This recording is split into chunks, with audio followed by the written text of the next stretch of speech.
everyone, this is Aditi Sharma. I am a second year master student from Shopping department from Dr. LHHCOP College of Pharmacy. This video is to guide you about how to correctly operate and the essential preventive maintenance of the cooling centrifuge machine. This centrifuge machine is of model RC4100F series by the company LTEC. So if we want to use any instrument, firstly we have to understand and thoroughly read the SOPs for any instrument. The SOP of this instrument is given here. Now let's see how we have to operate this machine. For switching on this machine, we have to first plug in this wire of this machine, then we have to switch on this button. Now next we have to switch on the button given on the machine itself. It will show something like this. Then we have to wait for some time to show this program. Then after it shows this program display, then we have to pre-cool it. Pre-cool is done basically for it to reduce the temperature of the machine to 4 degrees Celsius, because it is a cooling centrifuge. The 4 degrees low temperature is the basic principle of this using this machine. Now we will press this cooling button to start the pre-cooling of this machine. Now it will decrease the temperature accordingly to 4 degrees Celsius. We have to wait for some time for it to pre-cool. Now as we can see, the temperature has decreased. Now we will stop this pre-cooling by pressing this same button again. Now it will show display this program. Now we have to set different parameters to use this machine according to our need. For this we have to press this program button.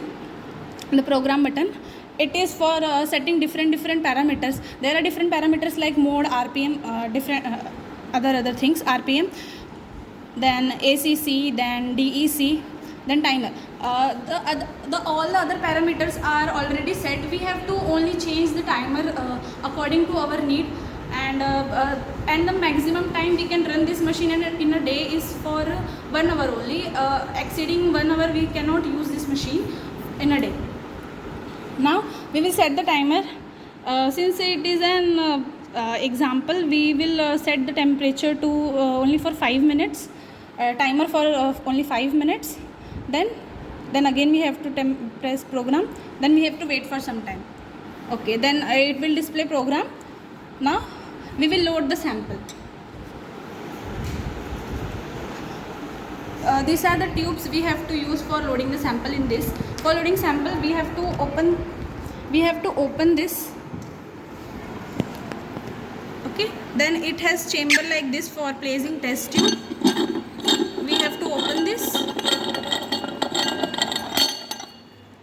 And for placing the tubes, we have to place it complementary to each other, and we also have to ensure that the volume of both the tubes which are placed complementary to each other is equal, because this is essential to maintain the balance, and complementary placing is also essential for maintaining balance of the centrifuge machine. Then we have to close the lid properly,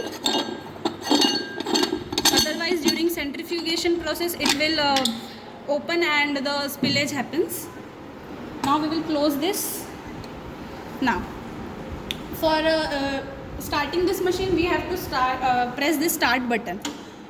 Now as it will reach to the temperature, it will reach to the RPM set. See, the RPM is increasing, means it will reach to the RPM which we have set. Then the timer will start for 5 minutes. After rotating for 5 minutes, this will automatically stop. If there is a case of emergency that we want to stop this machine, then only we have to use this stop button, otherwise it will stop by itself.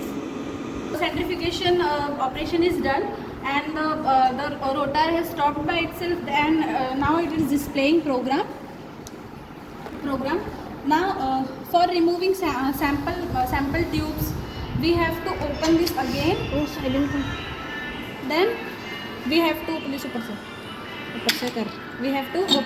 this and remove the samples. As you can see, these are the sediment and this is a supernatant and this is the sediment. You can see clearly in both the test tubes. Now before closing it, we have to ensure that it is closed properly.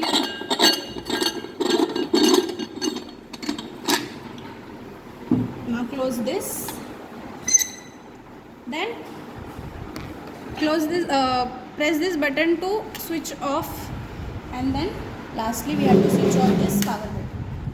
Thank you. For preventive maintenance of this machine, there are some points we have to remember. That is, we have to ensure that the these tubes and the caps are in good condition, means that the tubes, there is no leakage in the tubes and the cap is fitting properly on the tubes, because if it is not proper, then the spillage will happen. And the next point is we have to ensure that the rotor is working properly, and it reaches maintaining the RPM which we want, and the timer is working properly, and we have to ensure that there is limited or low noise. Thank you for listening.